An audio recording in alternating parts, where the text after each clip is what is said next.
que a jovem ali ao lado, ele me falou de uma palestra, eu disse para ele que ia embora, se morresse não teria como mandar-me. Ela disse: Deus me livre, para com isso, não fala uma bobagem dessa. É o brasileiro, somos nós os espíritas.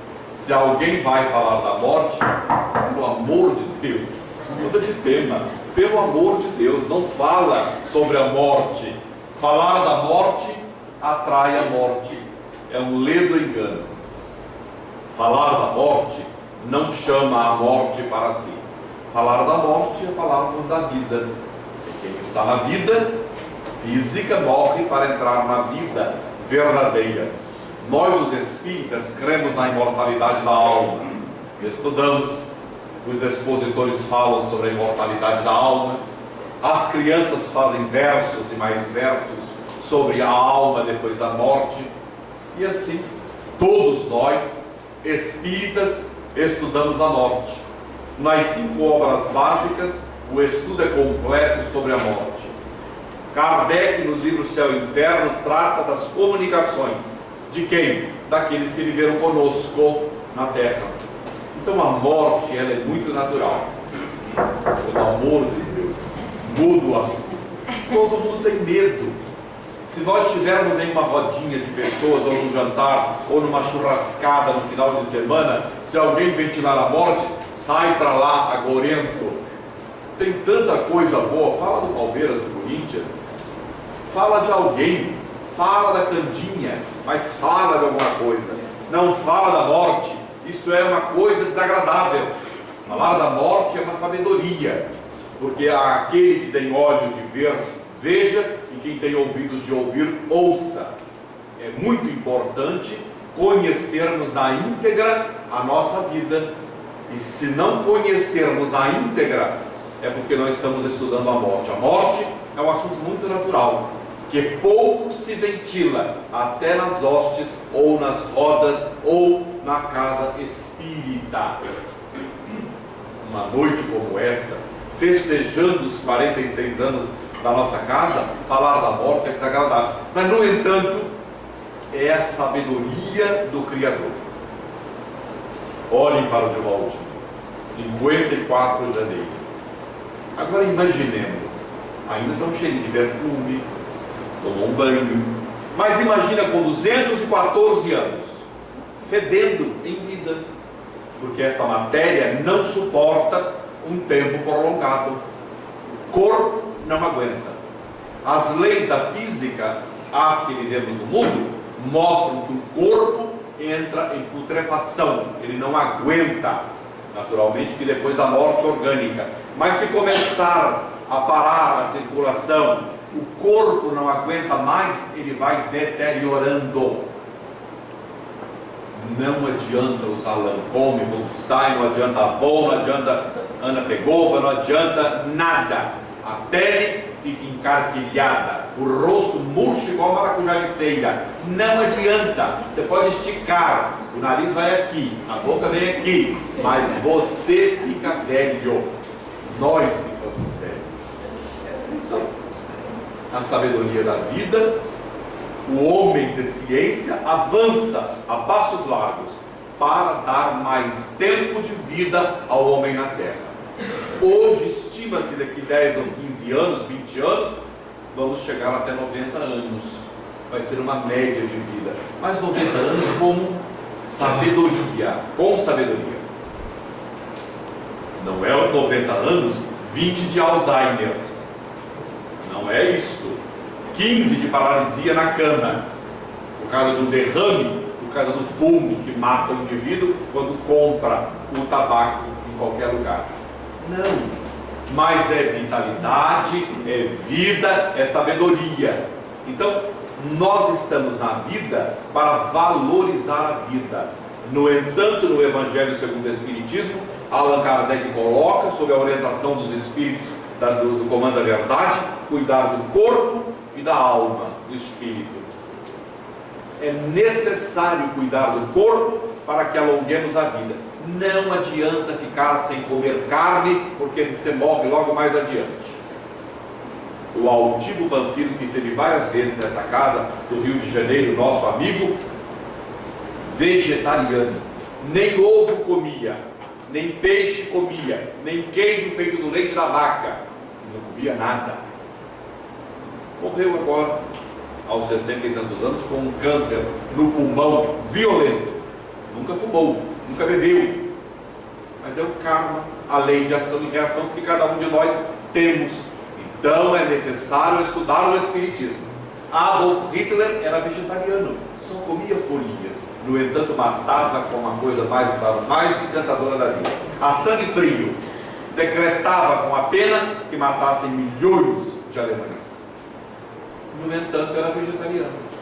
Então isso, nada disto vale. Cuidar do corpo e da alma é saber o que pode e o que não pode, o que é interessante e o que não é interessante. A doutrina tem todo um compêndio no livro Obreiros da Vida Eterna, com o título Desencarnação. Quem já estudou, quem leu, vai recordar. Quem não leu, é necessário ler as obras do André Luiz. Mas não é para ler outro livro. A doutrina espírita tem, por norma, 5 obras básicas. Depois as obras do Espírito André Luiz por Chico Xavier. 12 ou 13 obras. Uma delas é Obreiros da Vida Eterna. Os clássicos, só isto bastar-nos-ia para conhecer o Espiritismo. Mas há tanto modismo, tanta frescura no movimento, que cada um quer vender o seu peixe, a sua leitoa, o seu cabrito, cada um quer vender uma coisa. Virou moda, mas não precisa de moda. É isso daqui. Nós chegaremos àquilo que é necessário para conhecer a doutrina espírita. Então, esta noite vamos ver Desencarnação, um trabalho elaborado pela Casa Mãos Unidas, da cidade de Santana, São Paulo, onde o senhor Américo Sucena, que é o coordenador deste projeto, ele e a Federação Espírita Brasileira anuiu a fim de que pudéssemos todo mundo estudar o livro. Vamos ver então Desencarnação. Meus amigos, aqui nós estamos vendo um desenho muito bem elaborado. Isto, para os videntes, é a realidade do mundo espiritual. Mas nenhum dos videntes aqui presentes vê, nenhum de nós aqui vê desta forma. Só Chico Xavier que via. Só, não tem outro. Esta é uma realidade do mundo espiritual. O nosso irmão Padre Hipólito, a enfermeira Luciana, André Luiz e Jerônimo, o instrutor da equipe. Eles estão vindo à terra do departamento do nosso lar para visitar 5 enfermos que vão morrer esta noite, junto conosco. Eles vão morrer. E ele, Jerônimo, vai apresentar a André Luiz cada um deles. E nós teremos uma visão en passant, rápida, do que é a morte em cada um deles. Nenhum de nós que estamos aqui em 60 pessoas ou 80 teremos uma morte igual. Ah, mas eu morri de carro, eu também de carro. Não, mas estão diferentes. O ato da morte em si, a desencarnação, ela é diferenciada. Então vamos ver o nosso amigo apresentando-nos. Dimas. Não se assustem quem chama Dimas aí não, pelo amor de Deus. É este que vai morrer. Se você chama Dimas, fica tranquilo, é amanhã, não é hoje. O Dimas mora numa moradia humilde no interior do Rio de Janeiro. Ele é espírita, médium falante, é médium de incorporação, como trata Allan Kardec. A mesma coisa de médium de pintura. Allan Kardec fala médium de pintura. A modernidade é médium de psicó e assim por diante. Vamos lá. Ele tem hipertrofia do fígado. O fígado está atrofiado. Vamos ver o caso dele. É ele, o Dimas. O Jerônimo, Padre Hipólito, a enfermeira Luciana, André Luiz, a cabeceira do doente. Todos estes fazem parte do nosso lar. Todos. É por isso que os espíritos vêm para visitá-los. Todos nós aqui também somos assistidos por alguém. Ninguém na lei de Deus é deserdado. Este é loiro, fica do lado, Deus não quer saber. Mentira. Este é moreno? Deus aparta. Mentira. Todos nós aqui nesta sala, no universo, na cidade de Auriflama, temos um amparo espiritual. Cada família tem um amparo espiritual. Cada grupo tem um amparo. A cidade tem um amparo da espiritualidade maior. Ninguém está desertado da vida e da bondade de Deus. Estes são amparados, são catalogados, registrados na cidade de nosso lar. E então o Dimas, que é um excelente trabalhador, médio, cumpridor do seu dever, e vamos ver as facetas depois do Dimas. Vamos ver o outro. O Fábio mora também numa moradia simples, periferia do Rio de Janeiro. Ele é espírita, médium passista e tem tuberculose. Vamos ver o Mário. O Fábio, eis o Fábio. Casado, 2 filhos, a esposa. Dedicadíssimo ao passe.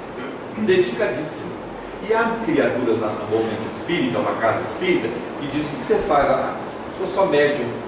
Não, sou médium passista. É importantíssimo ser médium passista. E não é melhor o médium de incorporação. O de incorporação é mais devedor diante da lei de Deus.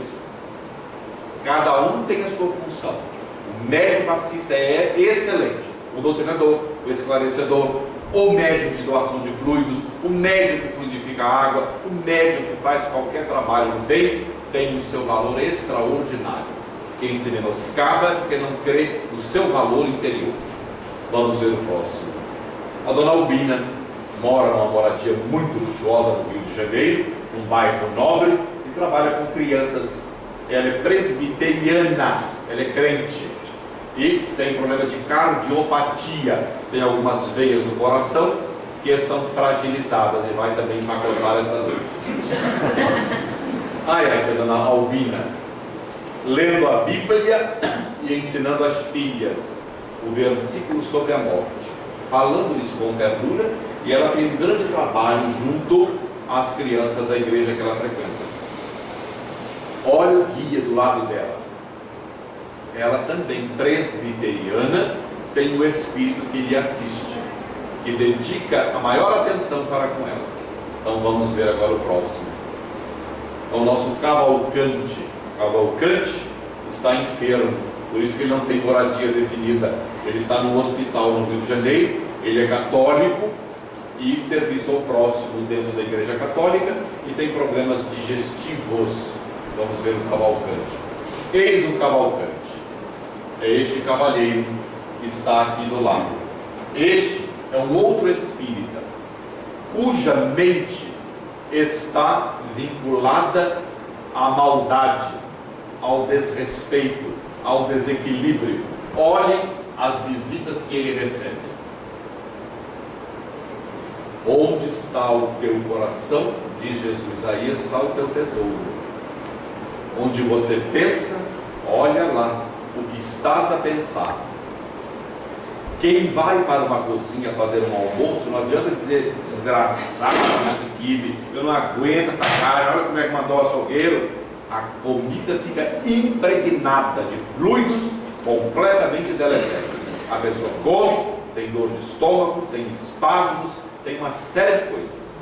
O comer deve ser feito com muito carinho. Tem tudo na vida. A pessoa que é nervosa, extremamente nervosa, ela descarrega adrenalina no organismo, ela acaba com o ambiente caseiro e junta uma psicosfera densa, grossa, de pensamentos sombrios, negativos, desequilibrados. Enfim, quem se agita na cólera cria enfermidade das doenças mais famosas da atualidade, as chamadas Como? Psicopatia? Não. É psicológica, doenças psicossomáticas. É o nome da doença. É caraminholas na cabeça, quando deveria ter outra coisa na cabeça, pensamentos bons. Olha o nosso amigo, como ele está. Ali o Cavalcante, quieto, não tem a influência das outras entidades, porque Deus dá àquele segundo as suas obras. Ninguém recebe mais e nem menos. Todo mundo tem o livre-arbítrio, cada um pensa como quer. Ninguém pode botar o dedo em riste e dizer, para de pensar bobagem. Ele tem o direito, deixa-o pensar e você cuida de você. Nós não temos nada com a vida alheia, temos com a nossa. Eu não tenho nada que mandar no pensamento do meu marido, ou da minha mulher, ou dos meus filhos. Tenho que educá-los. Daí por diante o problema é de cada um de nós, que somos individualidades no princípio evolutivo da vida. Nós educamos, mas cada um toma conta de si. E eu respeito muito as mães que querem cuidar dos filhos barbados com 40 anos, mas ele deveria parar e deixá-lo seguir a sua vida. Cada um faz o que quer da vida. Se de pequeno torceu-lhe o pipi, ótimo. Se não torceu, diz Jesus, haverá choro e ranger de dentes. Cada um deverá responder por si. O garotão de 35 anos casa, separa da garota, e onde é que ele volta? Na casa da mamãe. E a mamãe abre um sorriso e depois chora no quarto sem parar, porque o safado larga tudo jogado, derramado, não respeita a hora, traz quem ele quer dentro de casa, tranca no quarto, e só Deus é que sabe. E a mamãe tem que lavar e passar a roupa dele e da garota que está dormindo com ele. E as mães adoram, choram depois, para a vizinha, para o marido, para todo mundo. E o salseiro está formado. Casou, meu filho, tem a sua vida, vai se virar. Tadinha, a mãe quer ser mais do que Deus e quer fazer o que Deus deixa o filho dele fazer. Então a doutrina é para ser estudada, analisada. Ninguém está falando, meu filho está morto, está com lepra, está doente, deixa na rua. Não, traga-o para casa, cuida, dá-lhe meninos. Mas se é safado, grandão, deixa andar. Vamos seguir. Não, a vida é muito simples. Nós complicamos demasiadamente a vida e não atentamos para a complicação. O professor Alquinder desta casa tem um livro, Viver Bem é Simples, Nós é que Complicamos. É um livro. Adelaide é a última senhora que vai desencarnar. Trabalha numa instituição de criança no Rio de Janeiro. Ela é espírita desde o nascimento e presta serviço ao próximo desde que em tenra idade tinha, e tem falência múltipla dos órgãos de tanto trabalhar. Vamos ver o próximo. Dona Adelaide, olha quem é que está visitando a Adelaide. Quem é que sabe quem está visitando? Por que está visitando essa senhora? Porque ela tem méritos. Ela vai à casa espírita, não fica fazendo fofoca, não briga na cozinha, não fica fazendo irritação com as costureiras que estão fazendo costura, em nome de Deus. Se a costura está fora da linha, deixa, manda consertar depois. Ela está aprendendo, mas não. Tem as ranhetas que ficam brigando, tem o médium fofoqueiro que faz fofoca em vez de ajudar o outro. Tem aquele que tem a língua preta e escura, de tanto falar mal dos outros, que a língua dele deveria ter uma bainha para não falar tanto mal, com um guardanapo para enxugar o veneno do lado, porque estraga o movimento espírita, estraga a casa onde ele está. Ela tem a visita do Dr. Bezerra de Menezes. Por quê? Ela sabe colocar-se no seu lugar. Ela ama a instituição que ela frequenta. Ela colabora. É por isso que o Dr. Bezerra de Menezes vem visitar a nossa Adelaide e vai assisti-la até o derradeiro momento da morte física. Ele, Dr. Bezerra de Menezes, vem para qualquer um, mas é preciso ter méritos. É preciso fazer por dom de recebê-lo, tê-lo ao pé de si na hora da morte física. Então, olha o sorriso de todo mundo. Todo mundo no mundo espiritual quer ver o Dr. Bezerra de Menezes, porque é uma entidade altamente iluminada, ligado a Maria Santíssima, Mãe do Cristo. Então, meus amigos, trabalhemos e fechemos a boca. Evangelho, capítulo 20, item 5, obreiros do Senhor. Diz a lição: espíritas, calai os vossos melindres, sufocai as discórdias, para que a obra não sofra com isso. Certo?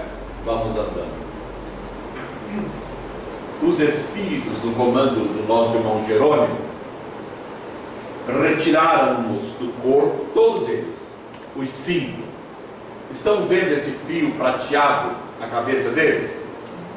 Estão ou não estão? Estão. Até parece uma sala de cultos. Estamos vendo ou não estamos? Estamos. O fio prateado é porque eles estão ligados ao corpo que ficou em repouso na terra. Eles estão no espaço. E poderiam perguntar, mas por que eles estão volitando?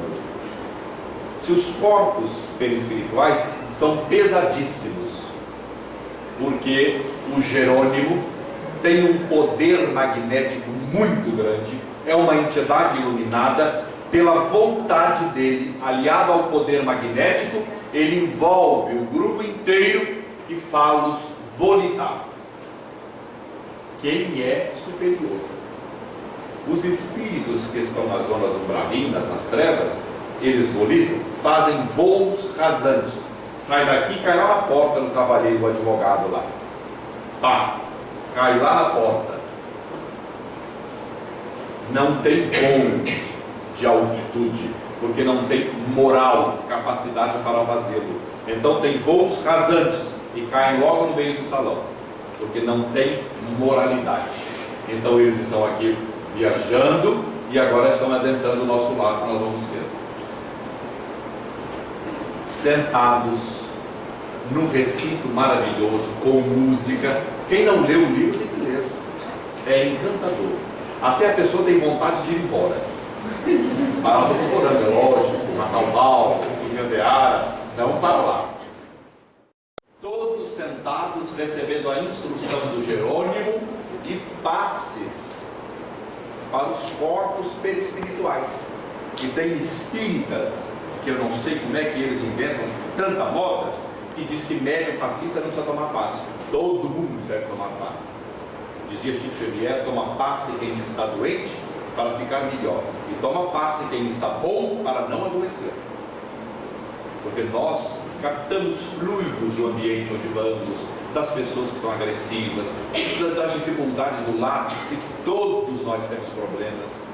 Passe é uma bênção, nós é que não avaliamos o quanto é bom. Esse negócio de passe é bobagem. Nós tomamos água todo dia, tomamos banho todo dia, almoçamos, jantamos 3, 4 vezes no dia. Por que não podemos tomar passe 2 vezes na semana ou 3? Não são bobagens que as pessoas dizem sem pensar. Tem que pensar antes da boca abrir a boca. Se nós tomamos água, se comemos, se vamos ao banheiro fazer xixi 3, 4 vezes ao dia, por que não tomar o passe? Ah, eu estou roubando fluido do bem, eu estou tão bem. Mentira, não tem coisa nenhuma. Todos temos necessidades íntimas, problemas psicológicos, emocionais, afetivos, conflitivos, todo mundo tem. Temos que aprender a lidar. Para robustecermos, temos que receber. Para criar força, temos que trabalhar mais e mais no bem. Vamos andando. Aqui eles estão agora, entre eles, comentando a tarefa, depois do término, o sucesso que foi o trabalho. E agora vamos ver a continuidade. Eles também estão à porta do primeiro que vai falecer. Quem é o primeiro? Quem lembra o nome? Dimas. O Dimas é o primeiro. Os amigos da colônia de onde ele veio vieram visitá-lo. Os amigos da equipe de trabalhadores da terra, também fora do corpo, vieram visitá-los. E estão todos fazendo serão, enquanto aguardam o cavalheiro sair do corpo. É uma festa, porque é o retorno de alguém que é querido pelos que ficaram no plano espiritual e por aqueles que aqui estão. Vamos ver também. Méritos pelo trabalho que ele realizou, ele tem a anuência de que sua mãe o possa visitar. Tudo na vida é mérito. Se o indivíduo não tiver mérito, ele tem que aguentar. Ele tem que chorar na algibeira e na randa. Não adianta gritar. Há uma passagem do livro do Obreiro da Vida, Missionários da Luz, quando os espíritos vão passando com uma rede magnética, a rede está aqui e os espíritos estão dentro de lama mesmo, barro, fétido, aqueles desgrenhados, nossos irmãos, mas eles que querem. Quem tem intenção verdadeira, não é palavra, tem que ter a intenção, é a coisa que vem de dentro, faz isso, gruda na rede. Esse barulhinho para acordar quem dorme, certo? Tá, ele gruda na rede. Uma dita cuja camarada não grudou, ela não tem intenção de mudar-se, mas quando a rede passa, ela começa a gritar: oi, vem aqui, eu sou amiga do Dr. Bezerra de Menezes, eu conheci, por favor, misericórdia. E a rede vai embora, não volta, porque ela não tem boas intenções. Se tivesse, ela sairia grudada na rede e iria com eles. Então aqui ele tem um mérito pelo trabalho que exerceu na mediunidade falante, de psicofonia, e a mãe vem buscá-lo na hora em que a morte vai ocorrer. Vamos ver. Pronto. Ele aqui está morto, não está desencarnado. Há uma diferença entre morte e desencarnação. Aqui ele está morto, literalmente o corpo está morto, porém está ligado ao corpo, não houve a desencarnação. Olha o liame da cabeça dele à cabeça perispiritual. Este liame, enquanto existir, enquanto perdurar depois da morte do corpo, ele não está desencarnado. Só ocorrerá a desencarnação quando este liame for rompido. O bebê, quando sai do ventre do útero da mãe, ele só ganha vida quando o médico corta o cordão umbilical. Ele grita porque o ar entrou pela primeira vez nos seus pulmões, e ele grita por isso. Por isso é que ele berra. Quando a criança não consegue berrar, dá-lhe um tapinha no rabo para ele gritar, para tomar fôlego. E é aí, nesse exato momento, que a criança erra. E aqui, quando cortar esse liame, houve a desencarnação. Pode ficar 2 anos, 10 anos, 20 anos, 200 anos, ele vinculado ao corpo, aos ossos, às sensações.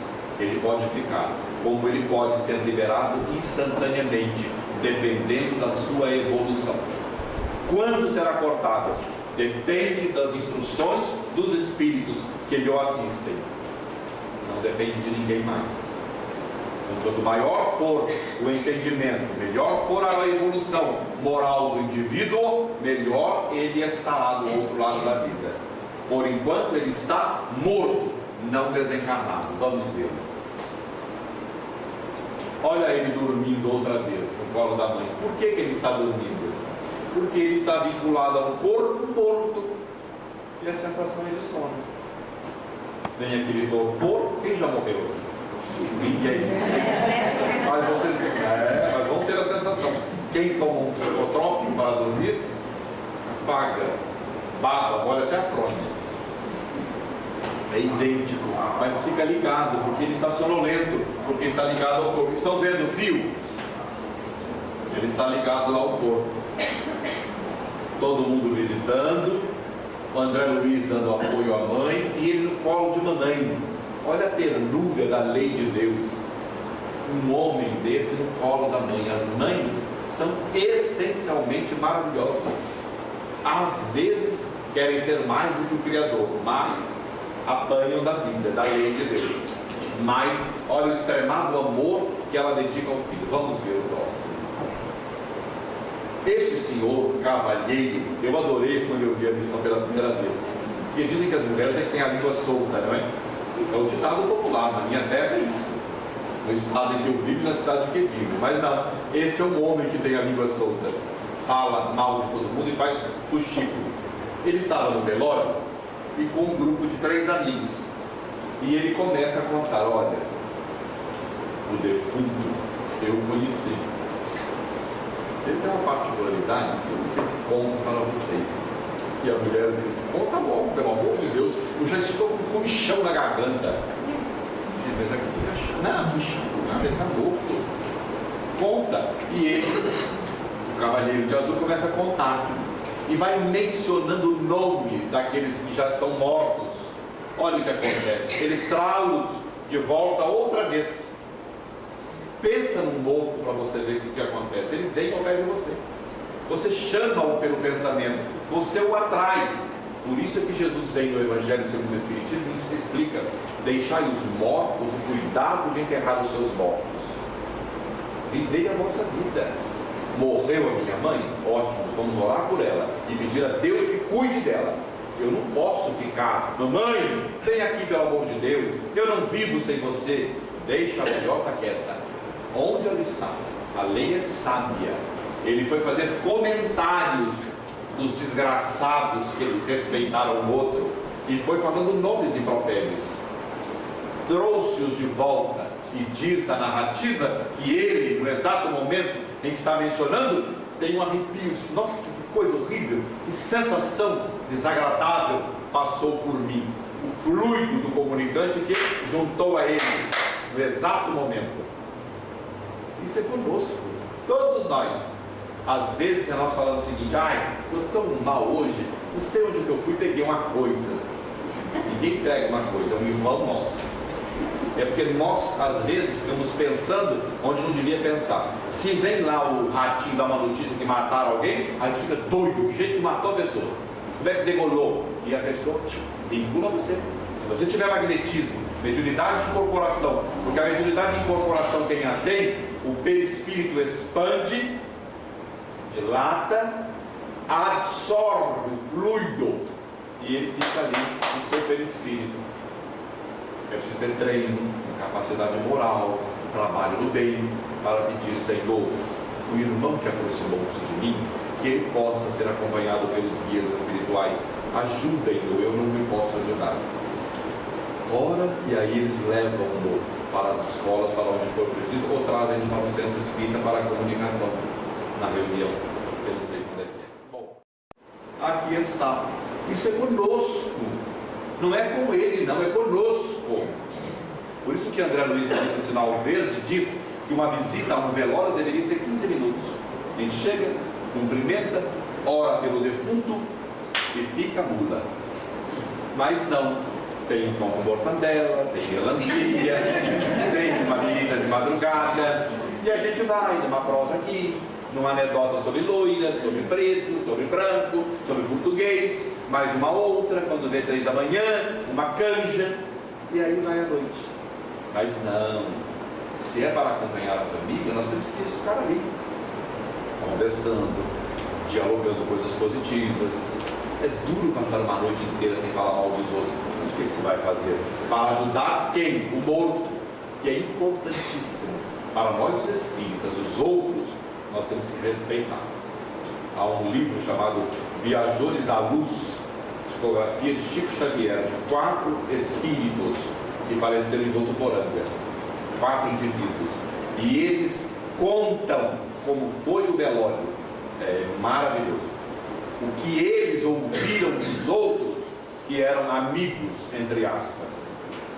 Ele conta como foi duro para ele ouvir aquilo de um amigo, que ele jamais cria poder ouvir aquilo de um amigo, mas ele ouviu. Porque os outros acreditam que nós estamos mortos, e não, ninguém está morto, é engano. Vamos ver o próximo.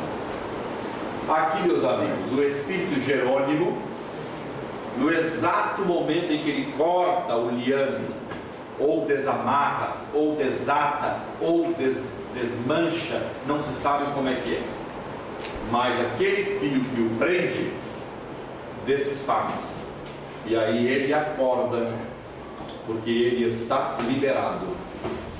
Cessou naquele exato momento a morte e a desencarnação. Deu-se naquele exato momento em que ele, com as mãos, está desfazendo o liame que o prendia ao corpo. Naquele exato momento, diz o Senhor: meu Deus, olhem para o corpo, ficou cadavérico. Olha como que está diferente. Agora, alguns instantes, o corpo parecia estar com vida, porque ele estava ligado ao perispírito, que é pleno de vitalidade, de magnetismo, de energia. O cordão que você põe na tomada liga esta lâmpada. O fio perispiritual ligado ao corpo dava uma aparência de vitalidade. No entanto, quando corta, o corpo murcha, retirou aquela vitalidade, porque está na organização perispiritual. Vamos andando. Aqui eles estão caminhando para o cortejo do sepultamento do corpo. O livro traz a narrativa de que quando o cortejo está andando próximo ao cemitério, um muro do cemitério, eles vão passando e os espíritos todos trepados no muro gritando: opa, chegou carne fresca, vamos ter o nosso banquete. Os espíritos que André Luiz denomina os vampiros, ou vampirizadores. Mas não é para chupar o sangue. O título vampiro é para dizer que absorve do corpo as vitalidades que ainda restam. Que estes espíritos têm o conhecimento, não tem moral. Conhecimento. Com conhecimento ele faz a coisa, mas quando depende da moral eles não conseguem fazer. No entanto, eles têm o conhecimento e começam a gritar, todos eles: temos carne fresca. Diziam outros: olha, mas o defunto vem acompanhado por anjos. Dei uma olhada no cortejo de anjos. E assim, impropérios e mais impropérios. E na hora que está sepultando o corpo, o amigo Jerônimo, estão vendo aquela massa meio esbranquiçada? Quem mais? Estão vendo? Isso. Aquilo são passes longitudinais, transversais, que os espíritos estão aplicando para retirar do corpo toda a possibilidade dos espíritos vampirescos virem sugar a energia do nosso irmão. É a bondade de Deus e quem tem mérito. Nesse exato momento em que estão fazendo todo este ritual, gritam os espíritos do muro: que pena, lá se vai o nosso alimento, desgraçados, lá se vai o nosso alimento. Porque essa energia, ela é conduzida, esparsa no universo, no éter do universo. E enquanto isso está se dando, o André Luiz, como neófito, iniciante, ele sai pelo cemitério. Vamos ver. Olha quem ele encontra: uma senhora sentada sobre a tumba e o liame na cabeça, entrando lá embaixo nas 7 palmos de sepultura. Ela está morta, mas não está desencarnada. E o André Luiz, inexperiente, ouve aquela mulher gritando: moço, você na porta, vem aqui. Moço, por favor, eu ouço os meus filhos me chamando. Vem aqui, por favor, tende de mim piedade. Eu não sei o que está acontecendo. Eu de repente me vi aqui, mas eu estou chumbada em cima dessa terra. Por favor, ajuda-me, levanta-me daqui, leva-me para casa. As minhas filhas choram, eu ouço, leva-me pelo amor de Deus. E o André Luiz vai aproximar-se dela para desatar o liame. E o espírito Jerônimo adverte: alto lá, não faças isso.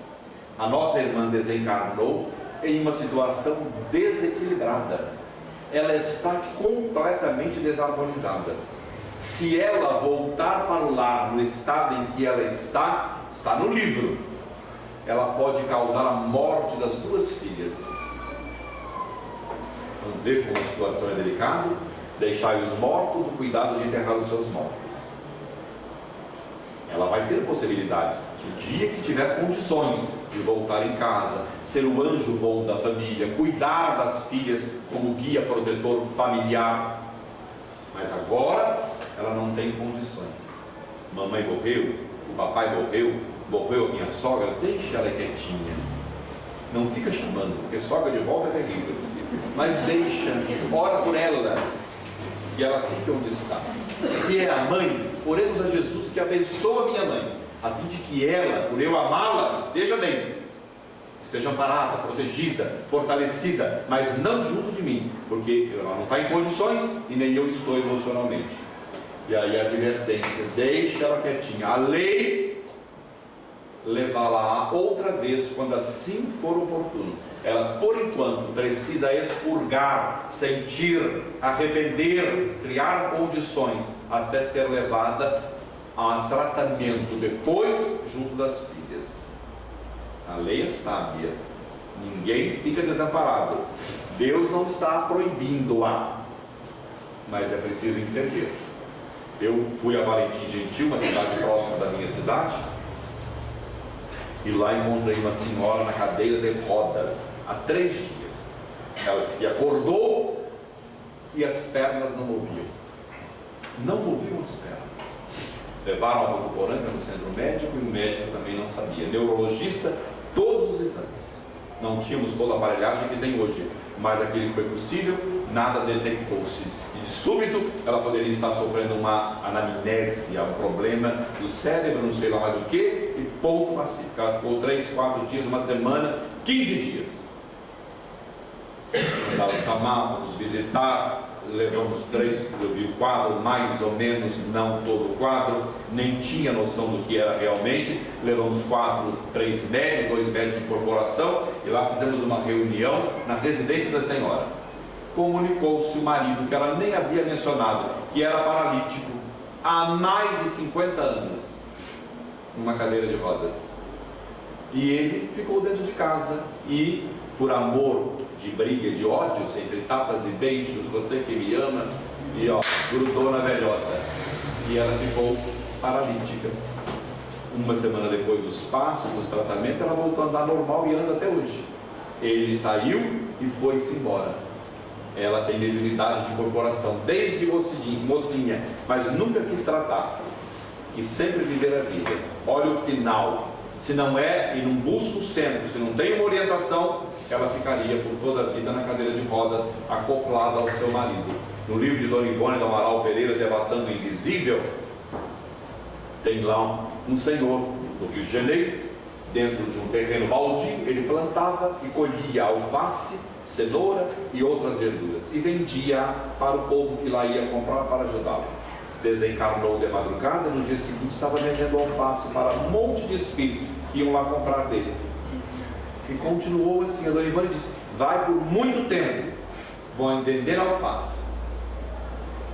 É tão automático que ele fazia, que ele não se deu conta que havia falecido ou morrido. Continuou levantando pela manhã, lavando os alfaces, passando o araminho e vendendo a espíritos que também estão naquela condição, encostados a nós. O mundo dos espíritos é encantador, mas nós temos que estudar. É preciso estudar para viver melhor e sobressairmos disso. Vamos ver o próximo. Este é o outro que está de cócoras. Olha o fio que sai da cabeça e vai dentro da tumba. E o Jerônimo fala para o André Luiz: ouça o pensamento dele. Meu dinheiro, onde está o meu dinheiro? Cadê meu dinheiro? Onde está o ouro? Cadê meu dinheiro? O meu dinheiro. A minha mulher, eu ouço, ela está brigando com os filhos. Eu mal sepultei aqui e ela pede o dinheiro. Ela está trapaceando os próprios filhos. Cadê o meu dinheiro? Traz o meu dinheiro, cadê o meu dinheiro? E ele vai ficar assim anos e anos e anos e anos, até desapegar-se daquilo que ele não aprendeu em vida. Dinheiro é bom, mas quando circula na hora do bem, nas zonas do bem, tudo isso, é muito bom ter dinheiro, vale a pena. Quem sabe manuseá-los, melhor ainda. Quem não sabe tem que ter juízo, senão vai ficar assim, gritando onde é que está o dinheiro. E vai ficar por um bom tempo. Vamos andando. Esse é o... Não. Fábio. Esse é o Fábio, que é o médium assista, que também vai falecer daqui a pouco. Esses outros todos, os espíritos só vão apresentar uma faceta. A primeira, o Dimas, que foi todo um aparato para termos uma noção. Os demais serão curtos e prometo terminar às 12h40, mais ou menos. Meia-noite e 40. Vamos então ver. Só um minuto, queira desculpar. Este não é o Fábio. Este é o Dimas ainda. Sabe o que está acontecendo com o Dimas? Essa é a última figura do Dimas. Ele está tendo um piti do outro lado. É verdade, espírito tem piti. Sabe por que ele tem piti? Porque ele quer voltar para casa de qualquer jeito, para ver os filhos que estão gritando com a mãe, desordenados. Sabe por quê? Ele foi um excelente médium psicofônico, mas trabalhou no centro, não trabalhou em casa, na família. Se esqueceu de que a família é em primeiro lugar. O que aprende no centro tem que viver na família. Ele não, correu, visitou todos os doentes, fez de tudo, não tinha tempo para ele. Quando foi ver os seus, já não deu mais tempo, a morte solapou-lhe. E então agora dá piti, porque quer ver os filhos e ele não tem condições para isso. Não tem como falar-lhes outra vez. Perdeu a oportunidade. Então vamos para o Fábio agora. Aqui os amigos chegando na casa do Fábio, determinados espíritos, os cachorros estão olhando. Cachorro tem mediunidade? Não. Cachorro tem alma? Não. Tem um princípio inteligente que está em evolução. Um princípio. E ele tem evidência? Não. Tem uma nuance do que mais ou menos está. Não é evidência de ver e detectar o que se está vendo. É um burdo, um lance, um relâmpago, como quereis dizer. Vamos então ver o Fábio. O Fábio, em se sentindo aproximar os espíritos, o seu guia, ele tem uma inspiração de apanhar o Evangelho segundo o Espiritismo e ler para a família, como é hábito no culto do Evangelho no lar. E ele, naquele exato momento, sob a inspiração do guia, que lhe põe a mão à cabeça, estão vendo? E aí ele começa a dizer: meninos, o papai vai morrer, mas eu quero que vocês obedeçam a vossa mãe. Falou-lhes com ternura na hora da morte, porque naquela casa havia o hábito do culto do Evangelho no lar, a prática do estudo da doutrina e tudo o mais. Nesse exato momento, ele, falando essas palavras, ele morre. Vejamos o próximo. Ele está morto no colo do guia espiritual. Isso aqui é um chamego, não é? É uma delícia você morrer no colo do guia, olha que delícia. O corpo está aqui, a mulher chorando, que é natural. O choro ainda faz parte do processo da nossa evolução. Ninguém vai ficar engolindo choro porque espírita não pode chorar, que é bobagem, é besteira, todo mundo tem que chorar. O que não vai fazer é o escândalo, arrancar a roupa, gritar, rasgar, nada disso. Mas o comportamento da senhora chorando, os meninos estão também sendo consolados. E aí está o nosso Fábio. Vamos ver agora adiante. Olha quando se tem uma evolução. Ele está desencarnado. Logo que a morte ocorreu, 1 ou 2 horas depois, ele ficou liberto. A desencarnação se deu e a mulher vai visitá-lo no mundo espiritual. Mérito do casal, entendimento, cumplicidade entre os dois. Ela sai do corpo, olha o fio que aprende ao corpo e vai visitar o marido, que está lúcido, calmo e tranquilo, falando-lhe a respeito dos filhos, do que se deve fazer, e ela renasce no outro dia do corpo, tendo lucidez para continuar a educação da prole, porque Deus não desampara ninguém. Vamos ao próximo. A nossa começa com A. Não. Albina. A dona Albina, ela é presbiteriana. Não precisa ligar, não precisa ligar. A dona Albina é presbiteriana. Olha esse menino de 8 anos, o João. As 2 filhas. A de amarelo está grávida, que é a mãe do menininho de 8 anos. Dona Albina tem problema de cardiopatia. As veias estão muito frágeis. 2 tossidas fortes, ou a gripe suína mata a velha. Certo? O que ocorre? O menino dorme e tem uma apreciação, porque o menino é um espírito mais adiantado, não é anjo, é um espírito com maior evolução. Na visão dele, ele observa que a morte da avó, que vai ocorrer, vai afetar a mãe. A mãe entrará no estado depressivo e pode matar a criança, o feto, que está no útero da mãe. Ele vendo o quadro, ele apercebe-se de que tem um compromisso assumido com o espírito reencarnante, que é sua irmã. Então o que ele faz? O André Luiz chama de oração intercessória. Ele ora a Jesus pedindo clemência, que espere a irmã nascer para que a avó possa morrer. Ele acorda no dia seguinte, o médico aparece, examina e diz: impossível, a dona Albina está ótima. Aí explicam os espíritos. Os guias espirituais pegaram a veia e engrossaram o calibre da veia com passes e energias espirituais. Eles podem fazê-lo quando tem mérito. O menino tem mérito e Dona Albina também tem mérito. Então o que vai ocorrer? Engrossou o calibre da veia de tal ordem que a veia não vai romper-se. Vão passar 7 meses e aí a velhota bate a cacholeta. Mas é a bondade de Deus, é a misericórdia do Pai Celestial, que não quer a morte, mas quer a vida do indivíduo. Ela vai viver 7 meses, vai ganhar uma experiência, vai nascer a netinha, todos ficarão bem, e ela zarpa para o mundo espiritual. É a bondade de Deus. Então nesta noite, Dona Albina não vai morrer. 7 meses depois, ela realmente já faleceu. Vamos ver o próximo. Quem é o amigo? Cavalcante. Esse é o Cavalcante, católico, apostólico romano. Vocês estão vendo a expressão do Cavalcante? É de horror, de paura. Mas o Cavalcante tem uma história. O Cavalcante casou-se e o casamento não lhe foi tão feliz. A mulher, infelizmente, o traiu. E o Cavalcante ficou arrasado. Não é para menos, porque ninguém é obrigado a casar. Ninguém no mundo é obrigado a casar. Quando não se dá bem, o livro dos Espíritos esclarece-nos que Deus não te obriga a viver com quem você não mais se afiniza. Não precisa existir traição. Diz a mulher: meu amor, acabou. Até logo, passar bem. É fácil? Não, não é fácil.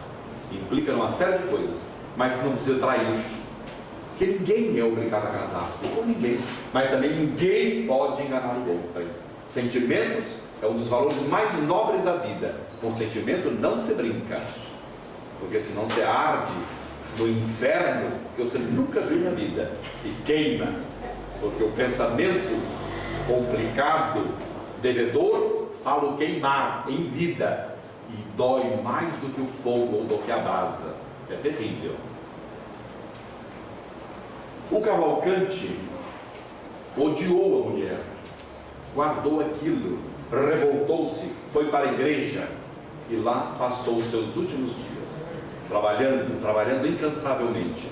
Mas na hora da morte, vem aqueles pensamentos. Ele, como católico, pedia a espiritualidade, ao Divino Espírito Santo, a todos que o pudessem ajudar, porque ele gostaria de, na hora da morte, ver a antiga mulher, para dizer a ela que ele a perdoaria, que ele conceder-lhe o perdão, mas ele gostaria de vê-la nesse exato momento, porque ele está vendo os espíritos, porque quando a morte está próxima, o indivíduo, os laços que o prendem ao corpo, porque o perispírito está ligado ao corpo, célula a célula, eles ficam tão frágeis que se deslocam, e aí o indivíduo fica meio para lá, meio para cá.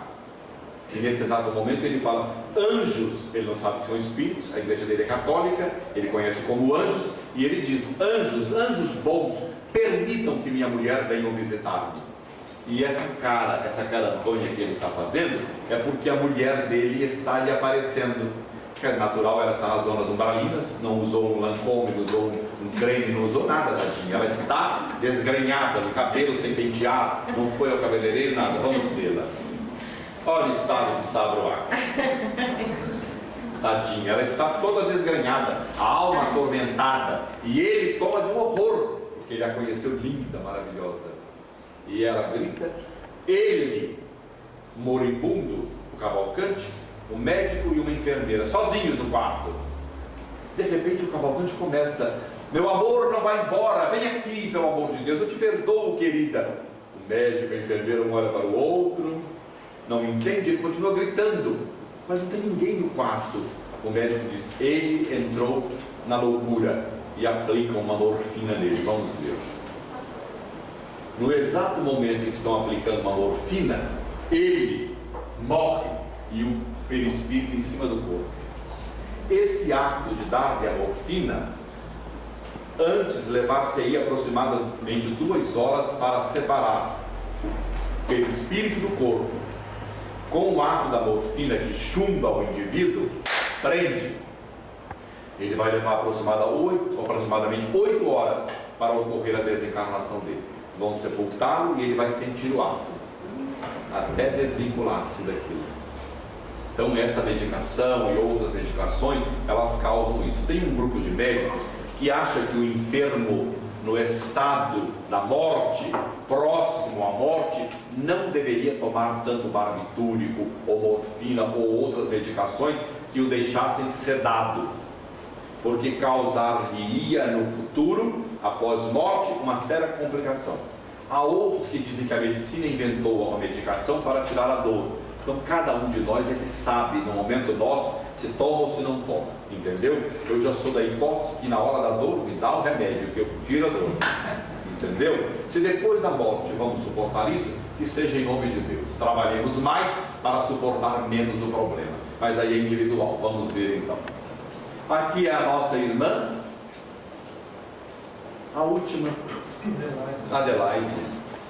Adelaide, ela foi buscar o concurso de Dona Zenóbia, essa que está com o vestido lilás, modelo Clodovil, último tipo.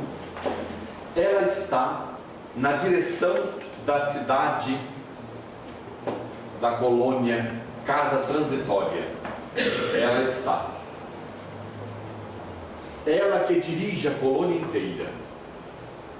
Ela disse assim: Dona Zenóbia, pelo amor de Deus, eu vim aqui pedir-lhe uma ajuda, porque eu quero deixar o corpo e não consigo. As minhas amigas, os meus amigos da instituição, oram em cima de mim 24 horas. Eu quero sair do corpo e eles não me deixam. Eles fazem tantas orações em cima de mim e pedem, pelo amor de Deus, Adelaide, não morra. Você ajudou o meu filho, você ajudou a orientá-los, ajudou os meus netos, pelo amor de Deus, ajuda os meus bisnetos. São espíritas que não aprenderam nada com nada da vida. Depende da Adelaide. Não, ajudou meu filho, pronto. O filho vai ajudar o neto, e o neto ajuda o bisneto. Não tem nada de pedir para Adelaide, mas eles ficaram todos presos a Dona Adelaide. Correm tudo para a Dona Adelaide. Não sabem se virar ou não aprenderam com a doutrina. E cada um responderá por si próprio. Podemos conversar, trocar uma ideia, mas as decisões têm que ser nossas.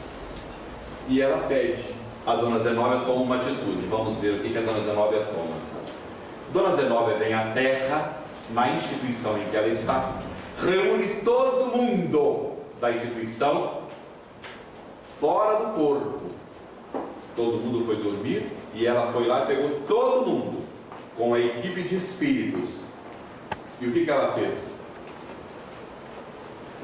Falou a cada um deles: meus amigos, prestem atenção.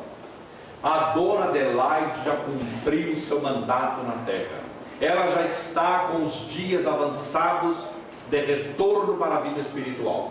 Vocês não aprenderam nada com ela? Impossível.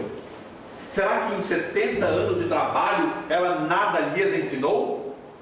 Mas chamou-lhes a advertência, fez-los pensar e disse-lhes: todos vão voltar para o corpo.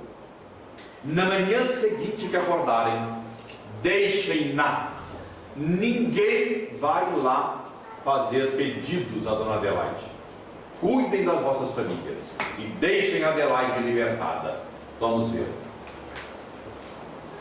E aí ela está desencarnada, morta. Ninguém foi lá. Todos ouviram a Dona Adelaide, a Dona Zenóbia. E quem é que veio buscá-la? O próprio Dr. Bezerra de Menezes. Ela sai do corpo já dialogando com o Dr. Bezerra. E ela ainda, vamos ver o próximo, ela ainda vai ajudar o próximo, conversando com Bezerra, ela vai ajudar na sua desencarnação, que se dá instantaneamente. O próximo, ela pede para o Dr. Bezerra de Menezes a anuência de ir orar pelo corpo que lhe serviu na vida física, agradecer o corpo, os longos anos de trabalho, a sustentação que o corpo lhe dera para que ela pudesse cumprir o seu trabalho. Gratidão ao corpo. Vamos ver o próximo. Todos eles no mundo espiritual agora, o coral, que não é de Birigui, mas é um coral, cantando para eles que chegaram da terra, os 4 que desencarnaram, um grupo, outros de amigos. Vamos ver o próximo.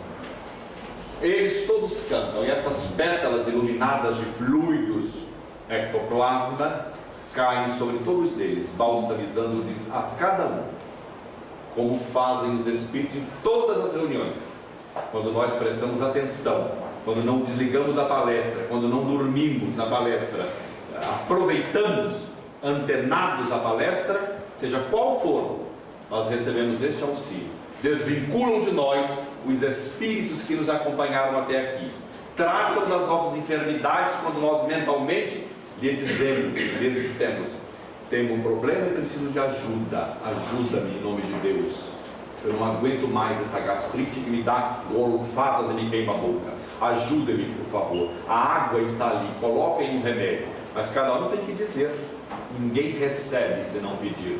Batei e abri-se-vos-á, buscai e acharei, pedi e obtereis.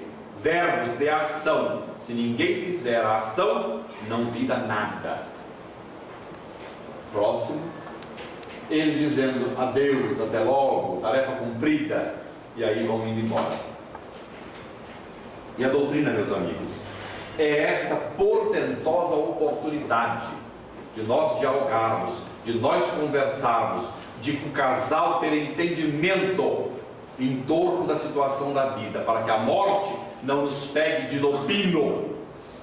Eu saio de Votuporanga e estou aqui. Se falecer no caminho, normal, minha mãe vai berrar igual uma cabrita, não tem problema, é na lei da vida. Mãe chora, todo mundo chora, mas está tudo em ordem, cada coisa no seu lugar, não tenho que me preocupar. Saio do corpo e se for, tudo bem, se não for, fico sentado aqui em Oriflama aguardando até o momento de sair. A vida, ela é sábia, por isso que o casal tem que falar, a mulher tem que saber quanto ganha o marido, quem deve, para quem deve, se tem seguro, se não tem seguro, como ficaria a educação dos filhos, como poderemos educar os filhos, tudo conversado, nada sai caro. O diálogo é importantíssimo na vida. O diálogo é fundamental para nós evoluirmos. O estudo em relação à morte é uma das coisas mais corriqueiras que deveria ser instalado em todos os lares. O assunto da morte é uma das coisas mais encantadoras da vida. É prepararmos-nos para vivermos bem e estarmos bem do outro lado. Então que Jesus abençoe-nos e fortaleça-nos hoje e sempre. Muita paz e obrigado a todos.